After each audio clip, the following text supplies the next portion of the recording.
All right, well, good evening again. Certainly great to be with you. And so I'll ask the first question and a good opportunity for us to kick off the proceedings for the evening. Certainly each of us has to think about the ways in which we are individually engaged in these efforts. Jasiri, I'll begin with you. If you would, tell us a little bit more about yourself, specifically the current work that you're involved with in the city of Pittsburgh and the ways in which you're helping build greater peace and prosperity in our neighborhoods. Peace, everybody. My name is Jasiri X. I'm co-founder and CEO of One Hood Media. A little bit about myself. I'm originally from South Side of Chicago. I came to Pittsburgh in the mid-90s. And for me, really, Pittsburgh, my given name is Jasiri. Like my mother raised me to be socially conscious, but I didn't really understand until I moved from the South Side of Chicago to Monroeville, Pennsylvania.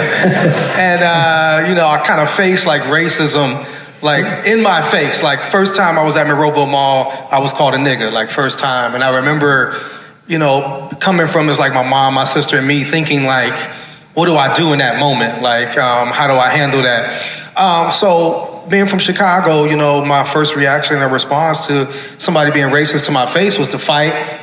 I got suspended and my mom let me know like, nah, we can't have that. My mom became a nuclear engineer, graduated valedictorian from Roosevelt University. And so for my mom, education was, the way out. It was our way out of poverty. And so if I get suspended, it goes on my permanent record. And so this is how I got into activism. Really, I couldn't do nothing. I had to do something. And so at Gateway, we started a black club. We got to school to teach a black history class. And that's how I got more involved in activism. Flash forward to One Hood. There was a group of us that around 2006, we were all working with, particularly young black men. I, at the time, was at Pittsburgh Public Schools. I was what they called a teen parent advocate. I did counseling and case management for teen fathers. And we just got tired of seeing the young men that we were working with go to prison or get killed. And so we came up with this concept of One Hood. At that time, we were the younger activists, you know what I'm saying? And we felt like what we saw missing kind of from the activist space was hip hop. We were children of the hip hop generation. As hip hop celebrates its 50th anniversary, we wanted to bring like that hip hop culture into the activism space. And that's why we called it One Hood.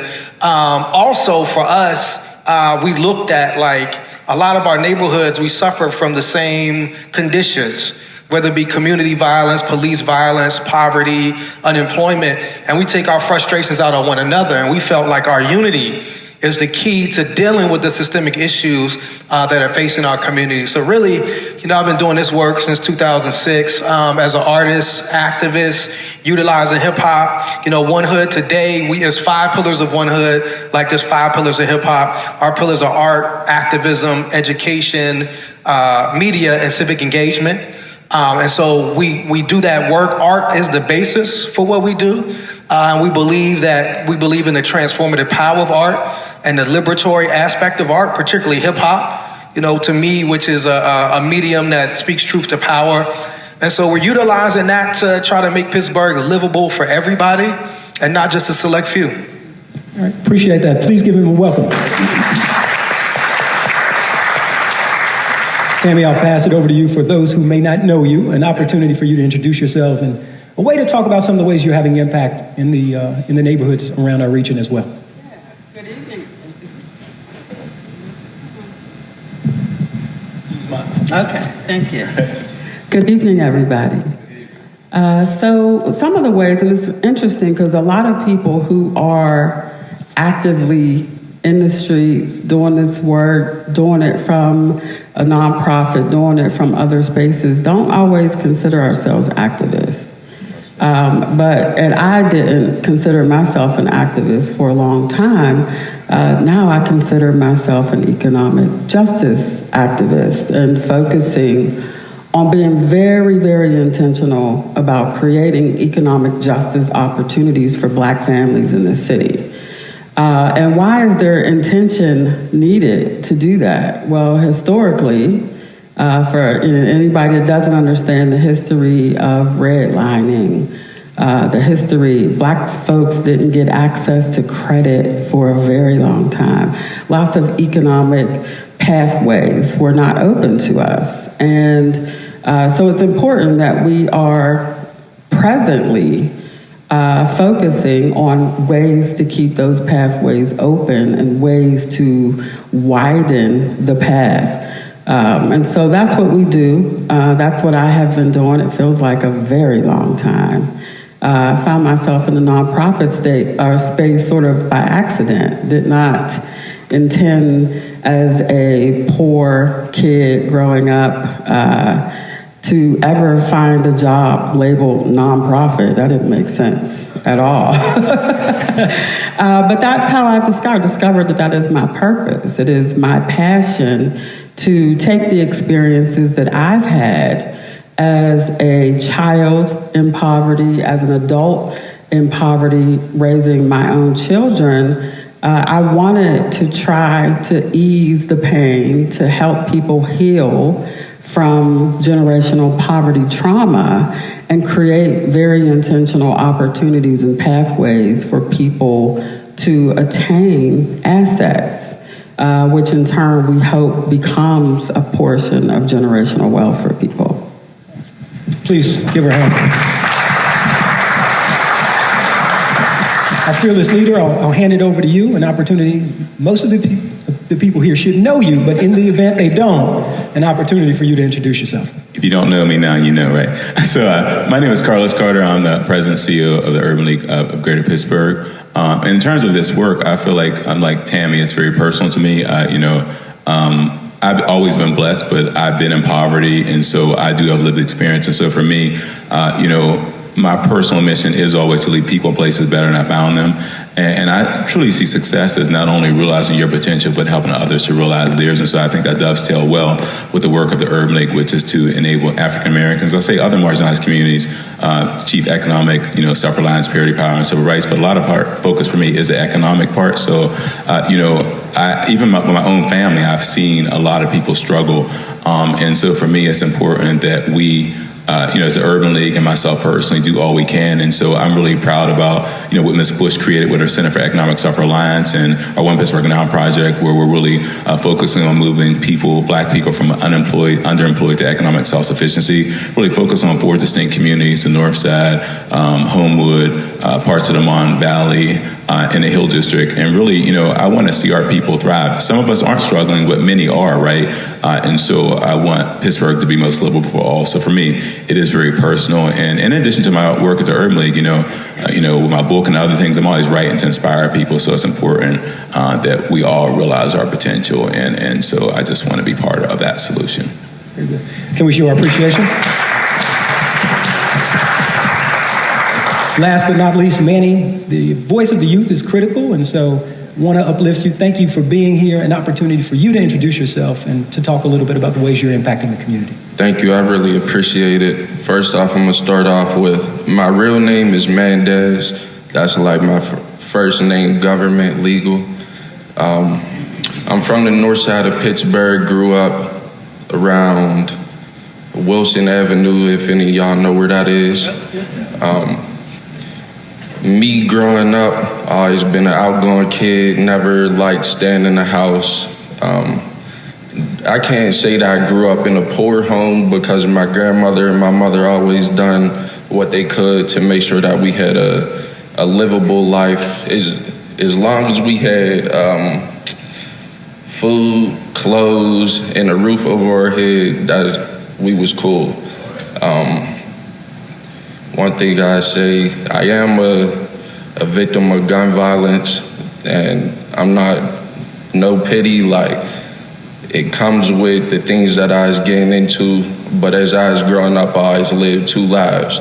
I went to a Christian school when I was younger, 8th grade, but I ended up leaving the school because of the racism that was going on, and like you said, like, I'm resulting to these, so I really couldn't do that. I had to take myself out of that situation and just move on. But I finished my high school years at Perry High School. I dropped out, and that's not the end of the road for me. Anybody like me is not the end of the road. I just say some things that I've done to help my community. I made videos just speaking on the troubles that me and my peers go through. Just the backlash that we get from the police in the neighborhood. Just a lot, I ain't gonna lie. That's it for me. Okay, very good. Show appreciation. Thank you, man. And so loud and clear, I heard you. Mendez, I got it. We'll call you Mendez. I appreciate that. And so excited about getting into the discussion today. And so the first question that I'll pose to the panel is this. Certainly, as you think about ways to have impact on bringing more peace to our community, as you think about specific strategies to prioritize the work to make our communities more prosperous, specifically our neighborhoods, I want to know what's working right now. Certainly, it's important for us to focus attention on the best practice models, the things that we know are having an impact. And so I'll pose that question to the entire panel. What are the ways that you've seen specific initiatives, programs, efforts be impactful in impacting those two things? And what are the ways we can continue to escalate them and make them continue to grow? And that's posed to anyone. I'm ready. I see you excited, so go ahead. So, how I mentioned our Center for Economic Self-Reliance, the thing I like about it, it really leverages partnership. And so I'll give an example. We had one young man who was working at McDonald's, working 2 jobs, trying to take care of his daughters. And so he faced many barriers, but had many opportunities. So we connected him with the Trade Institute of Pittsburgh and really provide support for him, connecting to food and things like that. And so what I like about that model is like you provide the support people need, but helping them remove barriers so they can achieve their dream, whatever that is. Because as I talk about my op-ed today, that, equity is so important. I always say, equality is giving everybody a pair of shoes. Equity is making sure they have a pair in their size. And so some of our folks are in a 100-yard dash, but others are already on a 50-yard, and our other folks are trying to get in the race. And so it's important that we do meet people where they are. And so the success of that program is that we're meeting people where they are. They can go through training programs at Urban League or tech programs or any place. They can go to Catapult anywhere, but we're going to help remove barriers. And we've had great success with that. And I know with the National Urban League, I just was in St. Louis, actually. I flew back late last night. And their Save Our Sons program is something they've helped thousands of black men, because the greatest unemployed group is young black men from 18 to 24, I believe. And so during Ferguson, they were out in the streets and when burning stuff down, literally, and upset. And they were like, well, what can we do? They said, we need jobs, the young black men were saying. So now they've helped thousands of people with Save Our Son model. And so I'm looking to bring that here to Pittsburgh. But that's just something that I think is important. And doing more of that is they're providing financing, collaborating with each other too, right? I like that model because it's collaborative, and our funders like that it's collaborative. Our credit is the success of the person, not on the Urban League itself. Absolutely. Tammy, you want to weigh in? Well, so I'm always surprised when people keep inviting me to these things. Because I always say something that's going to get me in trouble and somebody's not going to be happy. But, oh well. It's okay, Tammy. They say it's good trouble. I mean, really. So I have to start by saying this. When I saw the title of this presentation, I realized that one thing we have to understand is we will not have peace without prosperity. We're not going to have peace. We're not going to eliminate or reduce crime in our neighborhoods. We're not going to stop seeing young men or young kids killing. We're not going to stop seeing that until we get really serious about investing in the prosperity of black folks in this city, in this county, and across the country. So, and I'm just I'm at this stage in my life where I'm very transparent about who I am and where I've been. And I, as a mother of 5, there is nothing that I wouldn't have done to feed them. Nothing. And so when we're watching the news and we're trying to figure out, well, what is going on? What is going on is things are getting worse and worse and worse for the black families in the city of Pittsburgh. That's just the reality. And if we want to do something about increasing peace, we have got to do something about increasing prosperity, and real prosperity. The prosperity that, so yeah, we do a really good job of band-aiding the issues that we have in the city, but we've got to get real about truly moving people to economic security, getting people to the place where they aren't in a place of desperation all the time. Because I'm telling you, as a mom of 5, I was 22 years old with 5 children. 22, single mother, no education to speak of, no support system to speak of. And there was nothing that I wouldn't do to make sure that my kids had food. And so when I tell you that I have been in the streets, I have been in a so-called gang. I hate that. That's family for somebody who's isolated and alone and desperate. And desperation leads people to some incredible places. Desperation leads people to decisions that those who haven't experienced hunger and homelessness over and over and over again would never do. You might never consider it. You probably sit at home and watch the news and say things like, oh my God, why would they do that? Well, they're doing it because of desperation. And so I think there are some really good things happening in this city. One thing in particular that stands out to me that has always stood out to me when I was looking for a place to send my son when my son was headed to the streets was youth football. Youth football leagues have saved a lot of these kids' lives.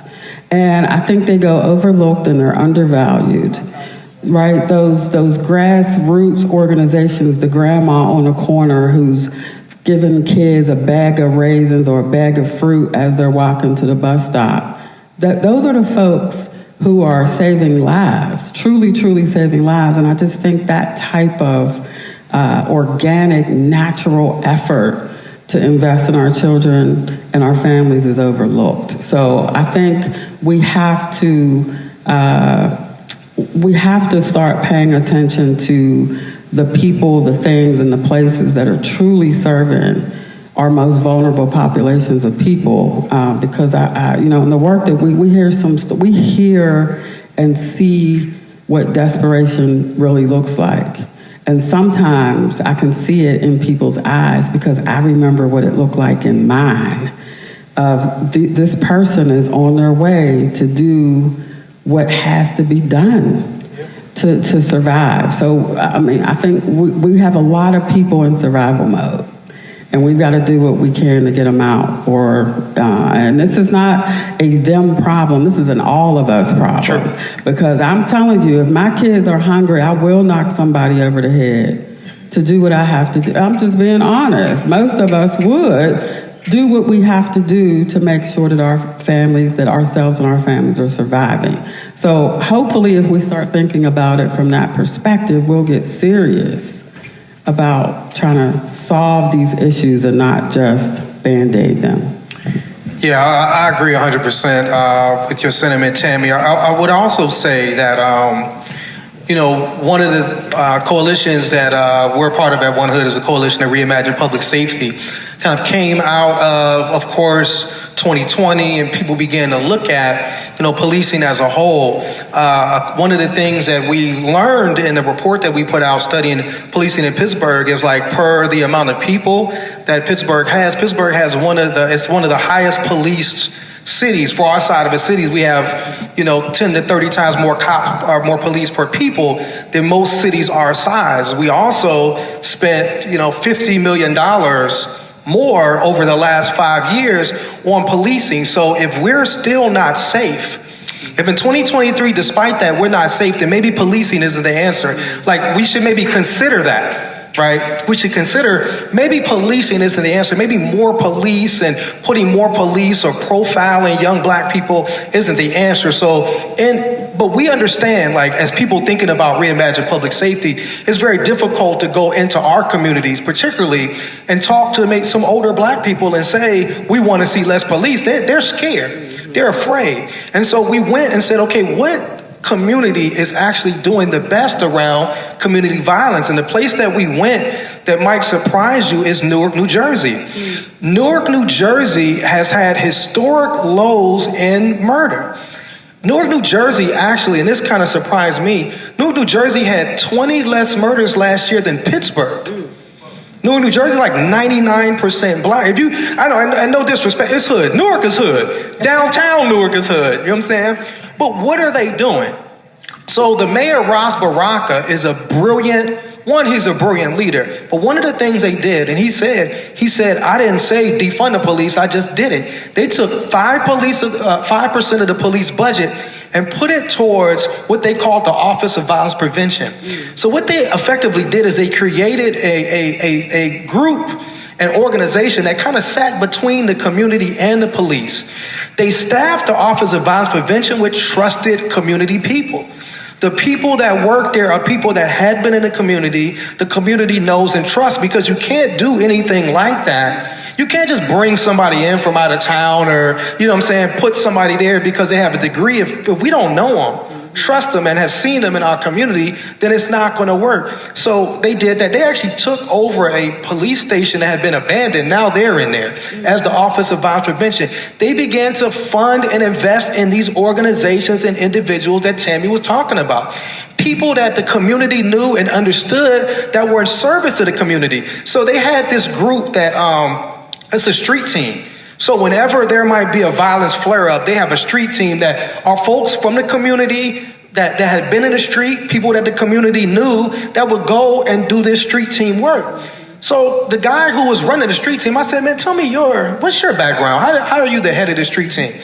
He said, I committed murder in 1990, and I got life without parole, and I got out in 2012. He was somebody that had experienced, like Tammy said, he had went through that experience, went to prison, rehabilitated himself, came out of prison wanting to make sure other young people wouldn't go through the same things that he did. And so the mayor of Newark and them had the foresight to say he didn't have no degree in a doctorate here or there. He had a degree in being in those streets, the consequences of it, and what does it take to survive. And that's who they invested in. And so with this type of investing, there was a community organization that went to, was similar to One Hood. They do a lot of arts and stuff, but they were in a community that was violent. It wasn't as violent.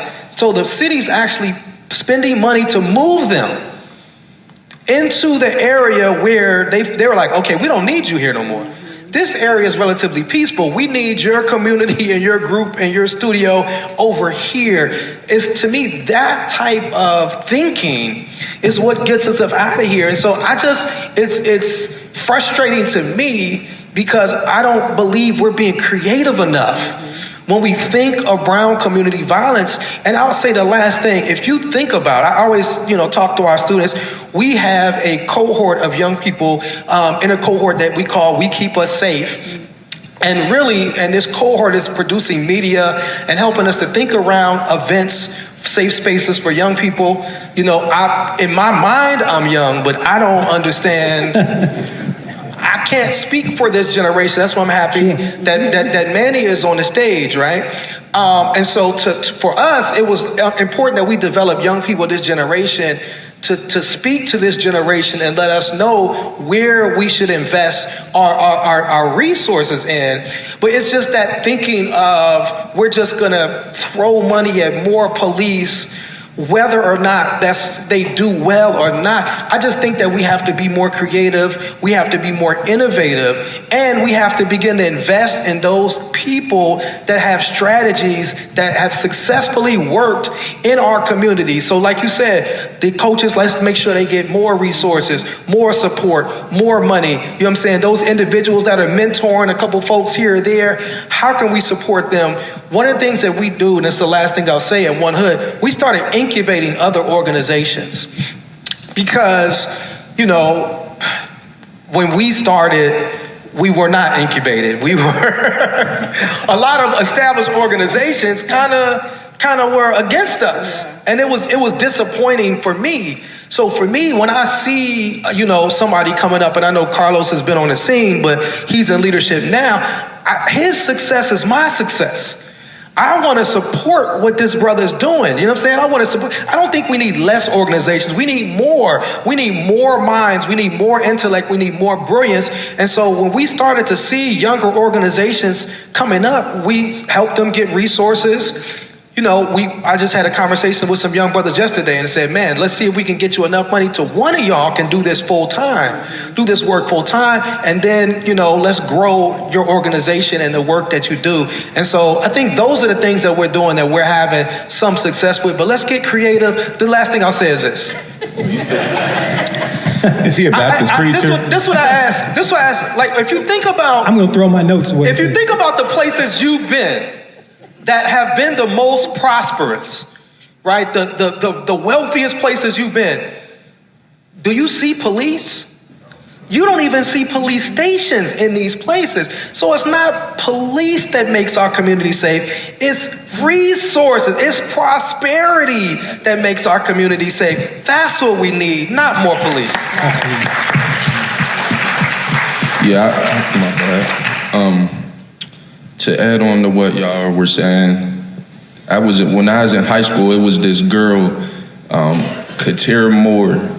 She created this organization called Tree to Development. And what Tree to Development was, she's a young black girl, maybe 2 years younger than me.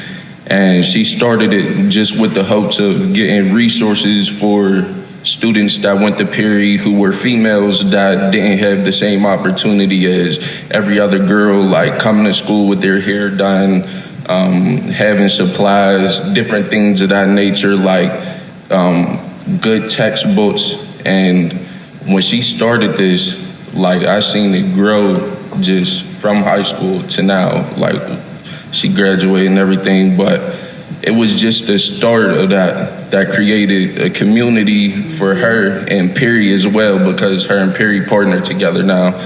But just like you said, those resources, everybody wants the same thing. If we all had $1 million in the hood, we cool. Like, we don't, it's nothing that we need. You give black people money, they're good in a way. But just to say, like, okay, I done seen the drug dealers help out their community.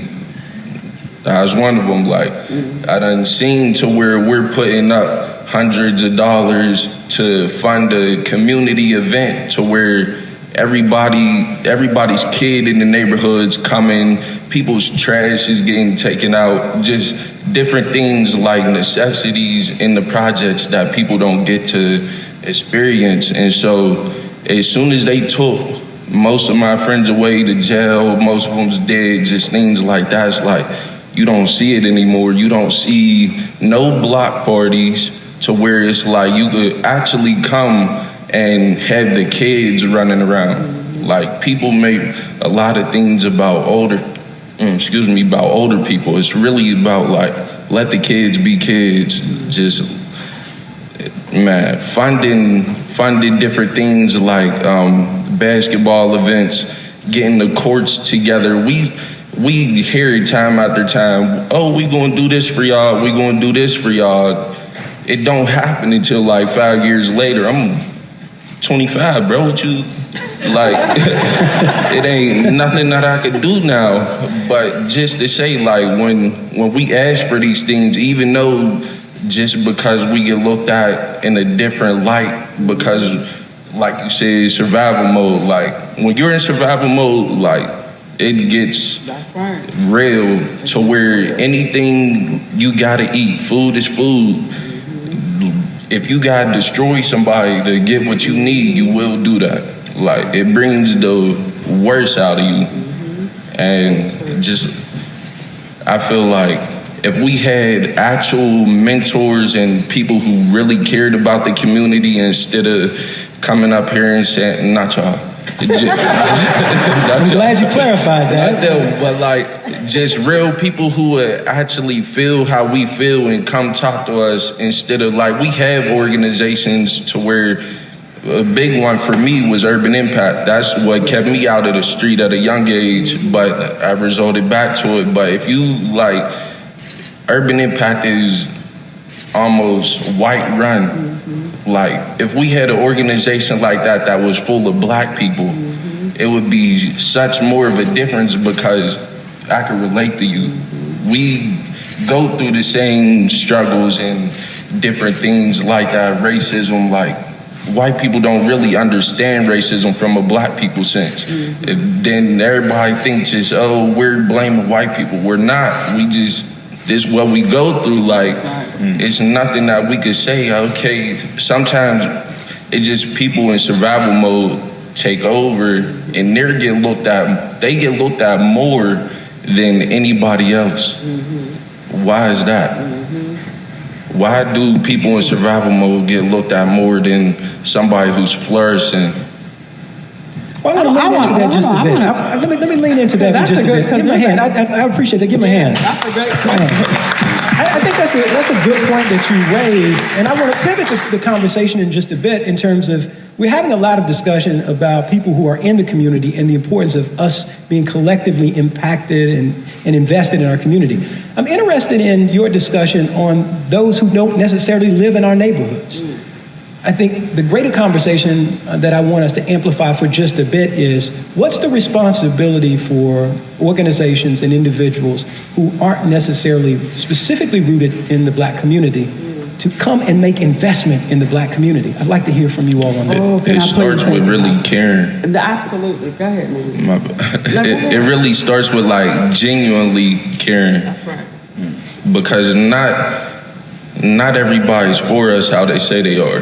Like, y'all ever have a friend who, oh, bro, do this, do that, but every time you post like something that pertains to you or the betterment of you, they're like, you never see their name under it. You never see them sharing it. Oh, this is my friend. Like, people don't really genuinely care nowadays. I feel like a lot of people's just for themselves. And we need to bring back that community to where it's like, I could go to down the street and go to the hood grandma, and she always going to be there.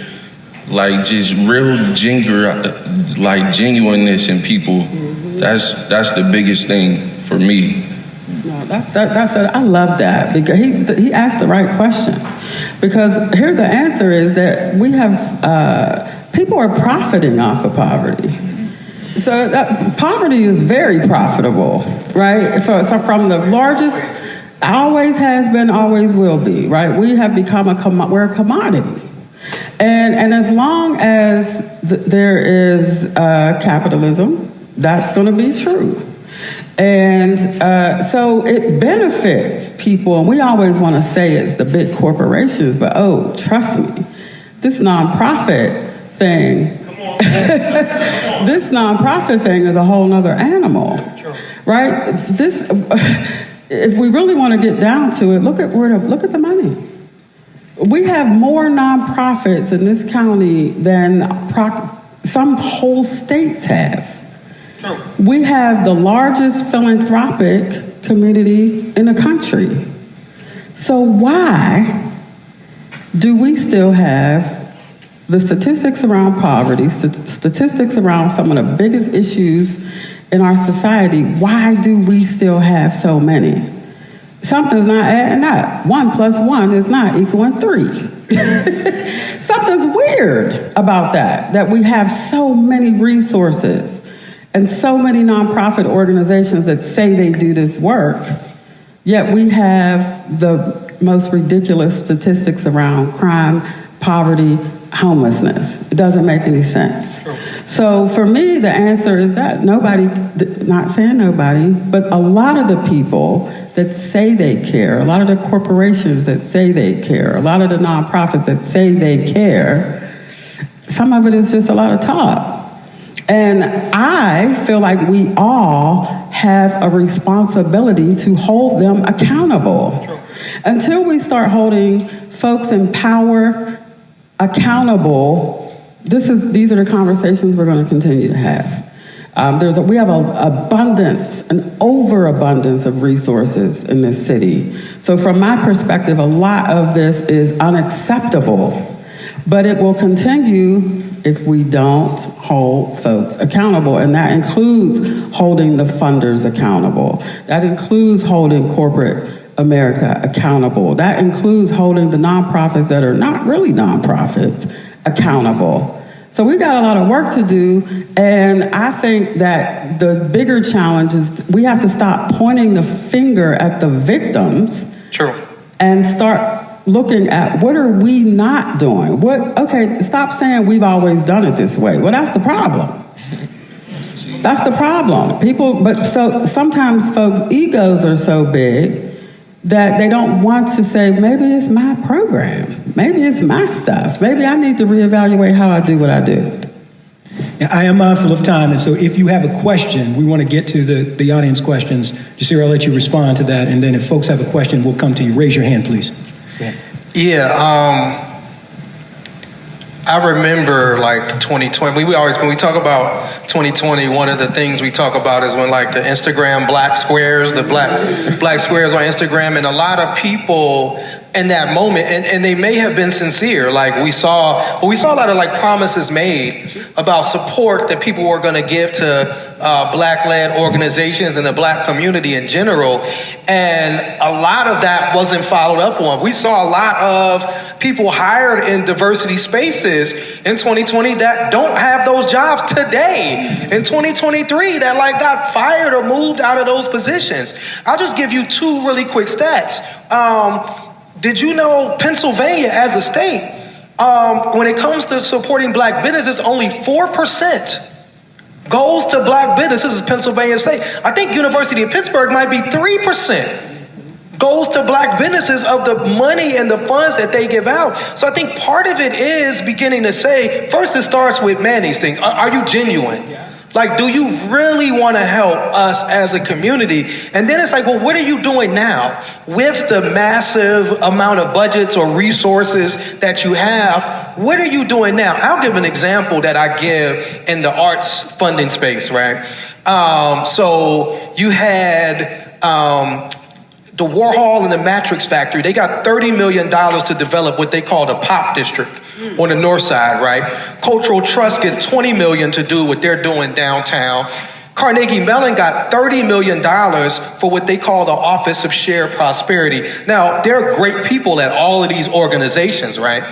And then when it came to supporting the black arts organizations, they said, okay, we're going to call you all cultural treasures, and about 20 of you all will have to divide up $5 million. So you see, like, and it's like, well, wait a second.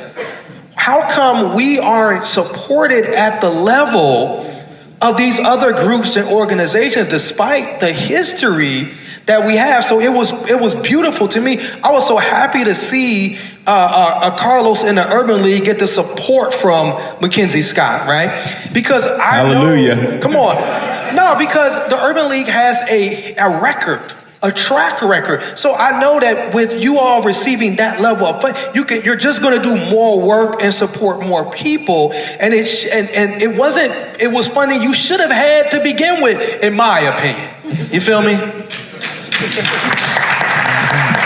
Any questions for the audience before I kick another question? I want to make sure that we appropriately give time. And I'm mindful that we have about 15 minutes left and we're going to pivot to the breakout discussion. Any questions? Anybody have anything for the good of the order? Okay. I see one right here. And so we'll go. State your name and your question. Here, we're going to come to you with the microphone. Mike, if you turn it on.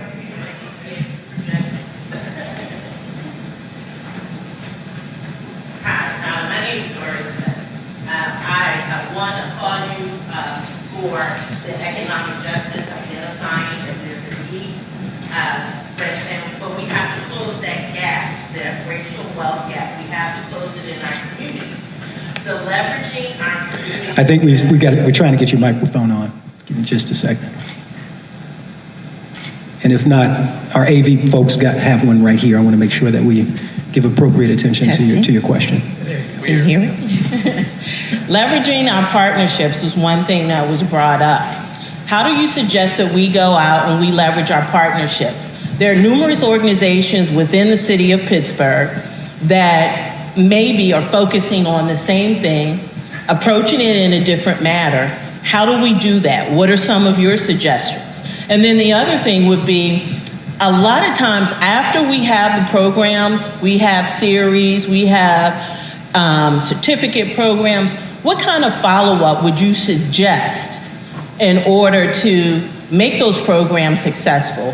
And then I'll say for the age groups that we're looking at too, because when we start looking at wealth, we shouldn't be looking at wealth when we're 25, 30, 45. We should have been starting to build our wealth at 9, 10, and that comes from education. But how do we start it? What is it that, Manny, that you would like to see as a 25-year-old? What can we do in the community to help you to get engaged, follow up, and do it on a regular basis? Right. Great question. Appreciate you offering that. First, just say I'm actually 21, but I say just the after-school programs and programs that we do have, and like you said, teaching financial literacy while we're younger, because we do go to these after-school programs and things. They just teach you with your homework. They explain what you're doing in school, and I feel like the schooling organization is the same as the prison system. I'll say system, my bad, because I've been incarcerated. So the same things that you go through in jail, walking behind your back, hands to your side, you do all of that when you're younger in school. It's the same exact thing. The trades, same exact thing. Definitely teaching financial literacy at a young age. And I feel like if you give a kid say you do this good, we'll give you this. Just incentives that a kid would be like, all right, well, money's the first one. You tell a little black boy, this is how you can make some money, and this seems interesting to them, they're always going to go with it, especially if it's money involved. You know, the financial literacy, I love that you said that, right? Because this is a question I've been asking myself forever. Why do we not have financial education in our schools as a required curriculum? Does anybody want to try to answer that? It's intentional. It's intentional because the schools are designed, the way the schools have been designed is to prepare people to go to work, to be employees of somebody, to always need to have a job, right? So there's a training that I believe is happening that's preparing people to be dependent and in the dark when it comes to money. Because the richest folks, in order for people to stay rich, they need people in poverty. They need people to be poor, to be needing their work, needing their jobs, needing their poor conditions for work. So when we're not preparing our children for economic activity, when we're not preparing our children to understand how credit works, how the importance of not spending more than you earn, and all of the things that come with learning financial principles, we are setting them up for failure. The richest schools in this state have financial education curriculums as a requirement. They also have driver's education as a requirement. Isn't that interesting? So some of this stuff has to be intentional, but some of it might go back to that thing of, well, we've always done it this way. And I think I'm going to start stripping some of these systems down and rebuilding them from the ground up. Can I jump in quickly? So I was a banker for many years, probably 18 years actually. So, and I used to teach financial literacy personally. I know we have our Black Male Leadership Development Institute and our Black Female Development Institute, and we do teach those principles and with other people. So I think we need to start young with kids, but we also need to teach families too.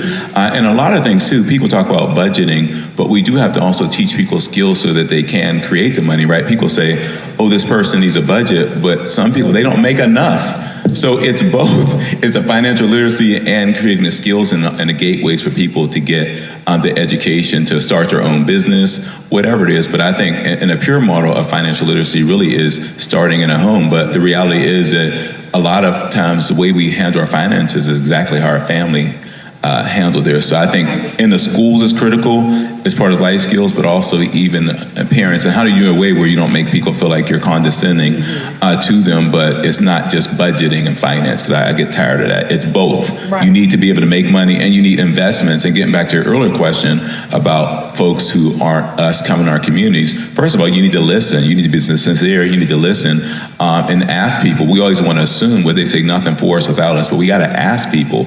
And people are smarter than we think with their School of Hard Knock degrees. You don't have to have a PhD. But for me, I don't care so much about people's degrees. It's like, what value can you add? How can you solve a problem? And I believe a lot of our people actually have a lot of solutions if we listen and invest and be committed to that with the right intentions. Mm-hmm. Okay. Anything you want to add? Anything either one of the panelists? If you're a student in here, find you a great mentor. Someone who is doing something that you want to do, or somebody that you could see yourself being in their position when you get older. Don't look at, it's cool to look at people who's on the internet right now, like just hip hop stars and stuff like that. It's cool for the moment, but you want longevity, always longevity over temporary pleasurement.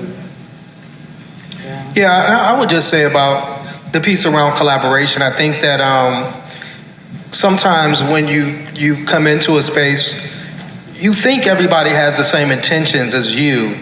And sometimes you come into a space, particularly if you're like, oh, we're all community organization, we're all trying to help our community. You think people have those same intentions, and you find out that, oh, wow, that's not the intention that some people have. And so, I love collaboration, because to me, we don't have to carry the whole entire weight.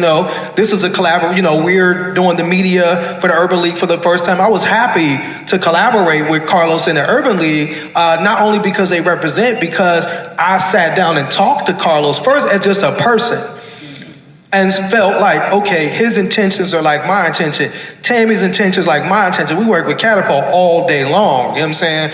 And so I think that that's part of why sometimes you don't see the collaboration, because people become competitive like any other piece, and then it's like, sometimes, people going for a similar grant funded or whatever, and it becomes really competitive in that sense, you know what I'm saying? But to me, it's going to take all of us collectively to help solve the problem.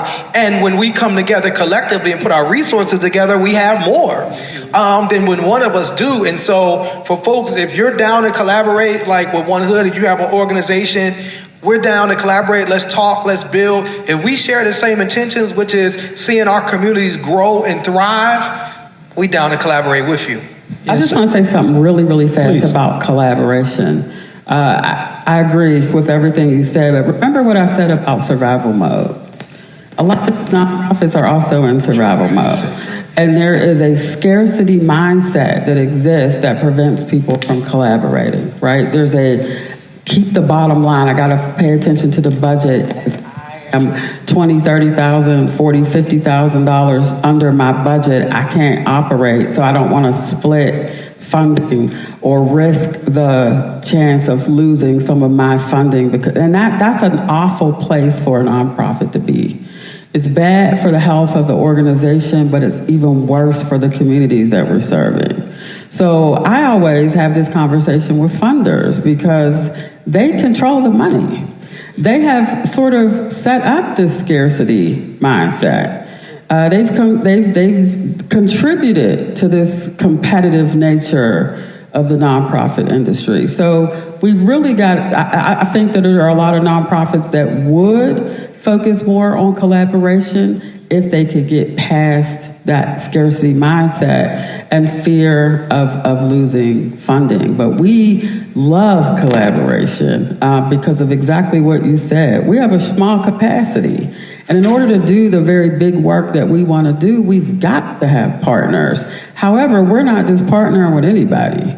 We're only going to partner with like-minded individuals and organizations that have this work at the forefront. We're not writing grants just to get money in the door and switching lanes back and forth in missions to chase dollars. So we're really intentional and very, careful about who we collaborate with. But I think collaboration is necessary. It absolutely has to happen. Can we show our appreciation for the panel, please? As moderator, sometimes it's difficult to sit up here and listen and not weigh in. And so I wanted to make sure I respected everyone. But a couple of points that I think are important for us to amplify, especially being here positioned at a university and at the University of Pittsburgh. I think that it's critical for us to understand the transformational force that education is. And specifically, I'll lean into the transformational force that is higher education. And so as we look at responsibility and expectation, I would encourage us to think about the role in which education plays for being a transformational force in understanding and educating the plight of our community. Part of this conversation is absolutely about how we educate the youth, but also the responsibility for us to use tools like education, the work of scholars to think about the ways in which we promote collaboration and can use the research that happens at a University of Pittsburgh to bring community together and to think about the ways that we can work collectively to have impact. You all are well aware of the number of studies that have been put out by the University of Pittsburgh that talk about the various challenges related to prosperity to the African American community. We also need to use the power of the University of Pittsburgh and the people at the University of Pittsburgh to talk about the ways in which we promote prosperity. It's critical for us to think about that. The other thing that I would offer, just as point of privilege as a moderator, especially on today, is to think about the ways in which we have to continue to champion access to higher education and the transformational force that education is in our communities. Anytime I talk to a young person, I said, I can guarantee you that I can make you a millionaire. And they look at me and say, in what way? What do you have for me? And so I tell them, I guarantee you that if you get a 4-year degree, statistically, over your lifespan, you will make $1 million more than anyone who graduates from a high school in this country. And it doesn't matter what degree that you get. And you can check those numbers and we can have a conversation absolutely about the cost of education. But I remind you that in this community, we have tremendous resources like the Urban League, we have tremendous resources like the Community College of Allegheny County, and tremendous resources like the University of Pittsburgh. And we need to use them. And so, once again, give yourselves a round of applause and appreciation to the folks for being here. And we look forward to joining you in the next phase of the discussion. Thank you so much for being here.